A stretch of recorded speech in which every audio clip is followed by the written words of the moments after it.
ಸಾವಿರ ಗೀತವ ಹಾಡಿ ಅರ್ಥ ಇಟ್ಟಲ್ಲಿ ಫಲವೇನು, ಮುಟ್ಟುವ ತೆರನನು ಅರಿಯದನ್ನಕ್ಕ, ಕಟ್ಟಿದಡೇನು ಬಿಟ್ಟಡೇನು ಮನವು ಲಿಂಗದಲ್ಲಿ ಮುಟ್ಟದನ್ನಕ್ಕ.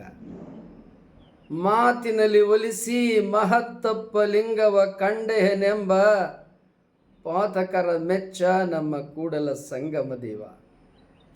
ಬಸವಣ್ಣನವರ ವಚನ ವ್ಯಾಖ್ಯಾನ 482. ಈ ವಚನದಲ್ಲಿ ಬಸವಣ್ಣನವರು ಏನು ಅಭಿವ್ಯಕ್ತಿ ಮಾಡಿದ್ದಾರೆ? 10,000 ಗೀತವ ಹಾಡಿ ಅರ್ಥವಿಟ್ಟಲ್ಲಿ ಫಲವೇನು?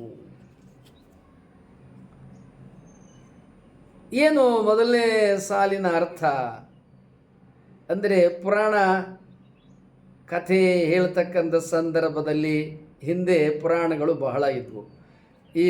ಈಗಲೂ ಇದ್ದಾವೆ, ಪುರಾಣ ಹೇಳಿಸ್ತಾರೆ ಹಳ್ಳಿಯಾಗ. ಪುರಾಣ, ಪ್ರವಚನ, ಶಿವಾನುಭವ ಮತ್ತಿನ್ನೂ ಗೋಷ್ಠಿ, ಸೆಮಿನಾರು ಹೀಗೆಲ್ಲ ನಡೀತಾ ಇರ್ತವೆ. ಕೆಲವರು ಭಕ್ತಿ ಹಂಬಲದಿಂದ ಮಾಡ್ತಾರೆ, ಕೆಲವರು ತೋರಿಕೆಗಾಗಿ ಮಾಡ್ತಾರೆ, ಕೆಲವರು ಅದೊಂದು ರೂಢಿಯಾಗಿ ಮಾಡ್ತಾರೆ. ಏನೇ ಇರಲಿ, ಒಟ್ಟು ಅವರು ಭಕ್ತಿ ಜೀವನದಲ್ಲಿ ಇದ್ದಾರಲ್ಲ, ಅದೇ ಒಂದು ಸಂತೋಷ. ಮಹಾತ್ಮರ ವಚನಗಳನ್ನು, ಶರಣರ ವಚನಗಳನ್ನು ಆ ಸಭಾದಲ್ಲಿ ಆದರೂ ಕೂಡ ಚಿಕ್ಕದಿರ್ಬೋದು ದೊಡ್ಡದಿರ್ಬೋದು ಅಲ್ಲಿ ಬಂದು ಅದನ್ನು 1 ನಿಮಿಷ, 5 ನಿಮಿಷ, 10 ನಿಮಿಷ, 1 ಗಂಟೆ, 2 ಗಂಟೆ ಸಂವಾದ ನಡೆಸ್ತಾರಲ್ಲ, ಅದೇ ಒಂದು ದೊಡ್ಡದು.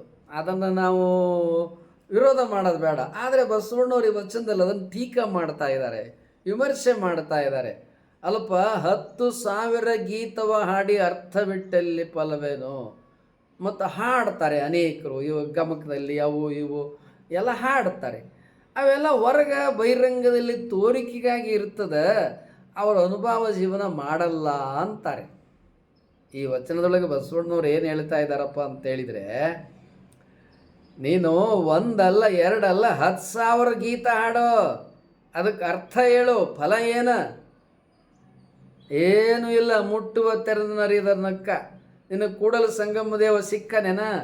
ಆ ಕೂಡಲ ಸಂಗಮ ದೇವರನ್ನು ಪಡ್ಕೊಳ್ತಕ್ಕಂಥ ಭಕ್ತಿ ಹಂಬಲ ನಿನಗೆ ಅಂತರಂಗದಾಗ ಐತೇನ? ಯಾಕೋ ಬಸವಣ್ಣವ್ರು ಈ ವಚನದೊಳಗೆ ಸ್ವಲ್ಪ ವಿಮರ್ಶೆ, ಸ್ವಲ್ಪ ಕಟುವಾಗಿ ಮಾತಾಡ್ತಾ ಇದ್ದಾರೆ. ಇಷ್ಟು ಬಿರುಸು ಸಾಮಾನ್ಯವಾಗಿ ಬಸವಣ್ಣನವ್ರ ವಚನಗಳಲ್ಲಿ ಕಡಿಮೆ ಅದಾವೆ, ಬಿರುಸು ಅದಾವೆ. ಭಾಳಷ್ಟು ಬಿರುಸು ವಚನಗಳು ಬಸವಣ್ಣವರಲ್ಲಿ ಕಮ್ಮಿ ಒಂದು 300-400 ವಚನಗಳು ಬಿರುಸು ಅದಾವೆ. ಟೀಕನೂ ಇದಾವೆ, ವಿಮರ್ಶೆ, ಕಟು ಟೀಕೆ ಎಲ್ಲ ಇದ್ದಾವೆ. ಮಾತಿನಂತೆ ಮನವಿಲ್ಲದ ಡೊಂಬಕರ ನೋಡಿ ನಗುವ ನಮ್ಮ ಕೂಡಲ ಸಂಗಮ ದೇವ. ಈ ಧಾಟಿ ಎಲ್ಲಿಂದ ಬಂದದ ಅಂದ್ರೆ ಅಲ್ಲಮ ಪ್ರಭುದೇವರು, ಅಕ್ಕಮಹಾದೇವರ ವಚನಗಳಲ್ಲಿದೆ. ಆ ಧಾಟಿಯನ್ನು ಬಸವಣ್ಣವ್ರು ಪಡ್ಕೊಂಡಿದ್ದಾರೆ.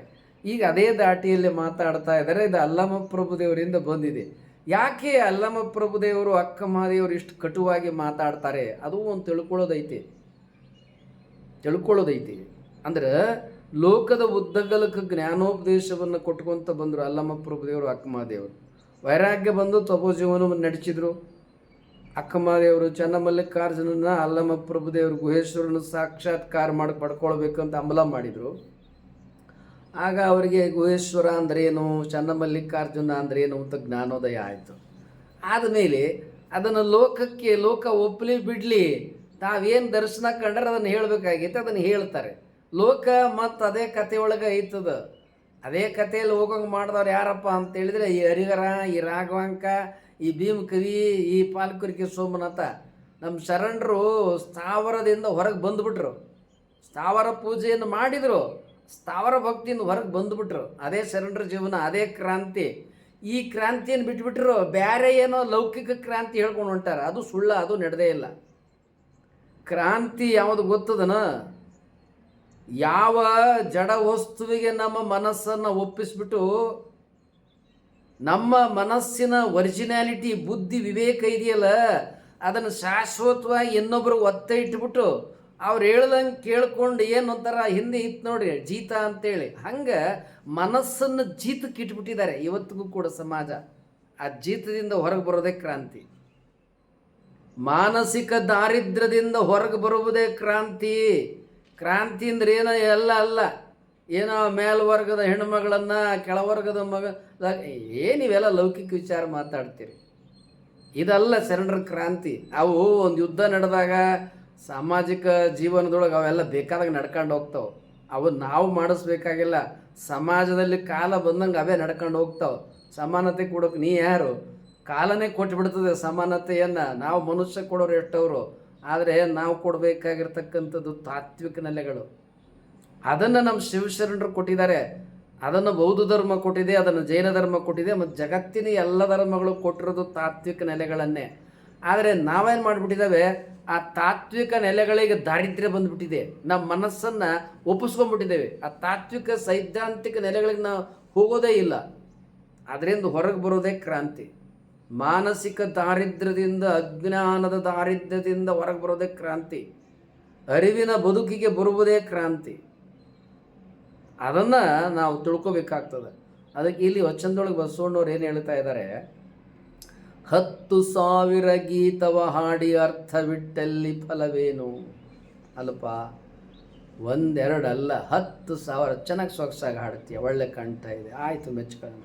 ಮತ್ತು ಚೆನ್ನಾಗಿ ಅದನ್ನು ಅರ್ಥನೂ ಹೇಳ್ತೀಯ, ಚೆನ್ನಾಗಿ ಹೇಳ್ತೀಯ. ಫಲ ಏನು? ಮುಟ್ಟುವ ತೆರನನ್ನು ಅರಿಯದನ್ನಕ್ಕ. ನಿನ್ನ ಕೂಡಲ ಸಂಗಮ ದೇವನನ್ನು ಪಡ್ಕೊಳ್ಬೇಕು ಅನ್ನೋ ಹಂಬಲ ಆಯ್ತಾ? ಬರೀ ಹಾಡ್ಕಂತ ಬರೀ ಅರ್ಥ ಹೇಳ್ಕೊಂತ ಹೋಗ್ಬಿಟ್ರೆ ಅದೇ ಜೀವನನ? ಅದು ಅನುಭವಿಸ್ಬೇಕಲ್ಪ. ಮತ್ತು ಅದು ನಿನ್ನ ಬದುಕಿಗೆ ಬೇಡವಾ? ಬರೀ ಇನ್ನೊಬ್ರಿಗೆ ಹೇಳ್ಕೊಂತ ಹೋಗವ ನೀನು?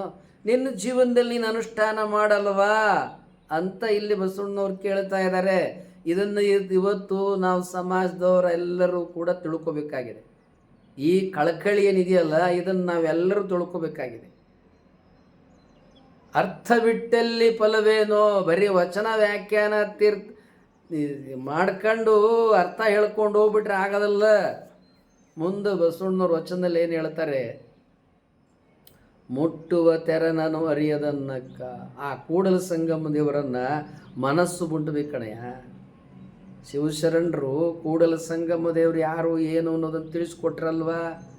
ತಿಳಿಸ್ಕೊಟ್ಟ ಮೇಲೆ ಆ ಕೂಡಲ ಸಂಗಮ ದೇವ ಯಾರು ಏನು ಅನ್ನೋದನ್ನು ಜೀವನದಲ್ಲಿ ನೀವು ಅನುಷ್ಠಾನ ಮಾಡಬೇಕಲ್ವಾ. ಮುಟ್ಟುವ ತೆರನನ್ನು ಅರಿಯದನ್ನಕ್ಕ, ಕಟ್ಟಿದಡೇನು ಬಿಟ್ಟಡೇನು. ಕೊಳ್ಳಾಗ ಲಿಂಗ ಕಟ್ಕೊಂಡ್ರೇನು, ಕಟ್ಟದೆ ಹೋದ್ರೇನು. ಮನೋಲಿಂಗದಲ್ಲಿ ಮುಟ್ಟದನ್ನಕ್ಕ. ಮನಸ್ಸು ಮುಟ್ಟಬೇಕಣಯ್ಯ. ಕೂಡಲ ಸಂಗಮ ದೇವರನ್ನು ಮನಸ್ಸು ಮುಟ್ಟಬೇಕು. ಬರೀ ಶಬ್ದ ಅರ್ಥ ಹೇಳ್ಕೊಂಡು ಹೋಗ್ಬಿಟ್ರೆ ಆಗಲಿಲ್ಲ. ಮಾತಿನಲ್ಲಿ ಒಲಿಸಿ ಮಹತ್ತಪ್ಪ ಲಿಂಗವ ಕಂಡೆನೆಂಬವರ ಪಾತಕರ ಮೆಚ್ಚ ನಮ್ಮ ಕೂಡಲ ಸಂಗಮ ದೇವ. ಕೇವಲ ಮಾತಿನಲ್ಲಿ ಒಲಿಸ್ಕೊಂಬಿಟ್ಟು ಮಾತಿನಲ್ಲಿ ಒಲಿಸಿ ಮಹತ್ತಪ್ಪ ಲಿಂಗವ ಕಂಡೆನೆಂಬ. ಏನು ಮಹತ್ವ ಅಂದರೆ ಅದು ಪರವಸ್ತು. ಅದು ಪರವಸ್ತು. ಬರೀ ಮಾತಿನಲ್ಲೇ ನಾನು ಆ ಪರವಸ್ತುವನ್ನು ಕಂಡುಬಿಟ್ಟೆ ದರ್ಶನ ಆಗೋಯ್ತು ಅಂದವ್ರನ್ನ ಪಾತಕರ ಮೆಚ್ಚ ನಮ್ಮ ಕೂಡಲ ಸಂಗಮ ದೇವ. ಬರೀ ಮಾತಿನ ಬಡಾಯಿ ಇರೋರನ್ನ, ಮಾತಿನ ಜಟ್ಟಿಗಳನ್ನು ಮೆಚ್ಚೋದಿಲ್ಲ ಅಂತಾರೆ ಬಸವಣ್ಣವರು. ಅಂದ್ರೇನು? ಬಸವಣ್ಣನವರು ಅಂಥವ್ರನ್ನ ತಮ್ಮ ಸಮಕಾಲೀನದಲ್ಲಿಯೇ ಕಂಡಿದ್ದಾರೆ. ಅವರೇನು, ಅವರು ಕೂಡ 1104 ಹುಟ್ಟಿದರು. ಬಹುಶಃ ಅವರು 195, 196, 2000 ಇಸ್ವಿವರೆಗೂ ಅವ್ರು ಬದುಕಿರಬೇಕು. ಅವ್ರದ್ದು ದೀರ್ಘಾಯುಷ್ಯ. ಯಾಕೆಂದ್ರೆ ಸುಂದರವಾದ ಜೀವನ ಮಾಡಿದರು, ಭಾಳ ಅನುಭವದ ಭಕ್ತಿ ಜೀವನ. ಹೀಗಾಗಿ ದೀರ್ಘಾಯುಷ್ಯ ಪರಮಾತ್ಮ ಕೂಡಲ ಸಂಗಮ ದೇವ ಅವರು ಕೊಟ್ಟಿದ್ದಾನೆ. ದೀರ್ಘಕಾಲ ಅವ್ರು ಬದುಕಿದ್ದಾರೆ. ಹಿಂಗೆ ಬದುಕಿರ್ತಕ್ಕಂಥ ಸಂದರ್ಭದೊಳಗೆ ಅವರು ಸುತ್ತಮುತ್ತ ಎಲ್ಲ ಕಣ್ಣಲ್ಲಿ ಕಂಡಿದ್ದಾರೆ ಹೇಗೆ ಬದುಕ್ತಾರೆ ಅಂತ. ಹೀಗಾಗಿ ಬಸವಣ್ಣನವರು ಮಾತಿನಲ್ಲಿ ಒಲಿಸಿ ಮಹತ್ತಪ್ಪ ಲಿಂಗವ ಕಂಡೆನೆಂಬವರ ಪಾತಕರ ಮೆಚ್ಚ. ಬರೀ ಮಾತಿನಿಂದಲೇ ನಾನು ಬಡಾಯಿಯಿಂದ ಕೂಡಲ ಸಂಗಮ ದೇವ್ರನ್ನ ಕಂಡುಬಿಟ್ಟೆ ಅನ್ನೋರ್ನ ಮೆಚ್ಚೋದಿಲ್ಲ ಅಂತಾರೆ ಬಸವಣ್ಣನವರು. ಈ ವಚನ ನನಗೆ ಅನಿಸುತ್ತೆ ಪ್ರಭುದೇವರ ಈ ವಚನದಿಂದ ಪ್ರಭಾವಿತವಾಗಿದೆ ಅಂತ. ಪ್ರಭುದೇವರಿಂದ ಅನೇಕ ವಚನಗಳಿದೆ. ಆ ಎಲ್ಲ ವಚನಗಳಲ್ಲಿ ಉದಾಹರಣೆ ಕೊಡೋಕ್ಕೆ ಹೋಗಲ್ಲ. ಅಂತ ಸುಮಾರು 10-15 ವಚನಗಳಿಂದ ಈ ವಚನ ಪ್ರೇರಣೆಯ ಪಡ್ಕೊಂಡಿದೆ ಅಂತ ನನಗನ್ಸುತ್ತೆ. ಅದು ವಿಡಿಯೋ ದೀರ್ಘವಾಗೋದ್ರಿಂದ ಒಂದೇ ಒಂದು ವಚನವನ್ನು ಇಲ್ಲಿ ಕೊಡ್ತೀನಿ. ಏನದು?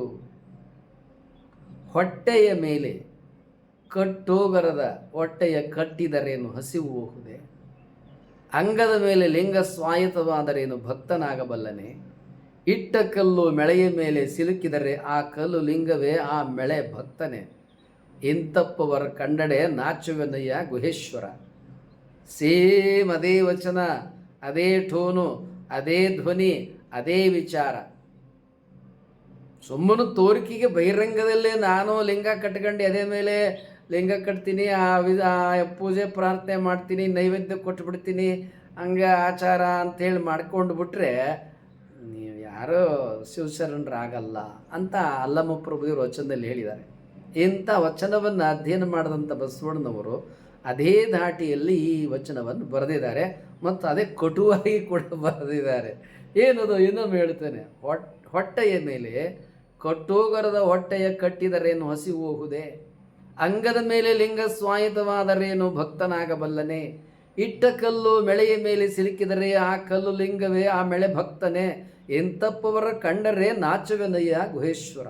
ಹೀಗೆ ಅಲ್ಲಮ ಪ್ರಭುದೇವರ ವಚನ ನೇರ ಪ್ರಭಾವ ಯಾವುದು ಇದು. ಈಗೇನು ಬಸವಣ್ಣವ್ರ ವಚನವನ್ನು ಈಗ ವ್ಯಾಖ್ಯಾನ ಮಾಡ್ತಾ ಇದ್ದೀನಲ್ಲ, 10,000 ಗೀತವ ಹಾಡಿ ಅರ್ಥವ ಇಟ್ಟಲ್ಲಿ ಫಲವೇನು, ಮುಟ್ಟುವ ತೆರನನ್ನು ಅರಿಯದನ್ನಕ್ಕ, ಮಾತಿನಲ್ಲಿ ಒಲಿಸಿ ಮಹತ್ತಪ್ಪ ಲಿಂಗವ ಕಂಡೆವನೆಂಬವರ ಪಾತಕರ ಮೆಚ್ಚ ನಮ್ಮ ಕೂಡಲ ಸಂಗಮ ದೇವ ಎನ್ನುವ ಈ ವಚನ ಏನಿದೆ, ಅಲ್ಲಮ ಪ್ರಭುದೇವರ ಈ ವಚನ ಮತ್ತು ಅಲ್ಲಮ ಪ್ರಭುದೇವರಲ್ಲಿ ಇನ್ನೂ ಅನೇಕ ವಚನಗಳಿದ್ದಾವೆ ಇದೇ ದಾಟಿವು. ಆ ಎಲ್ಲ ವಚನಗಳನ್ನು ಅಧ್ಯಯನ ಮಾಡಿದ ಪ್ರಭಾವವಾಗಿ ಬಸವಣ್ಣನವರು ಈ ವಚನ ರಚನೆಯಾಗಿದೆ ಅಂತ ನಮಗಾದರೂ ಅನಿಸುತ್ತೆ. ಹೀಗಾಗಿ ವಿಜಯ TV 12 ಅಲ್ಲಮ ಪ್ರಭುದೇವರ ವಚನ ವ್ಯಾಖ್ಯಾನ 482.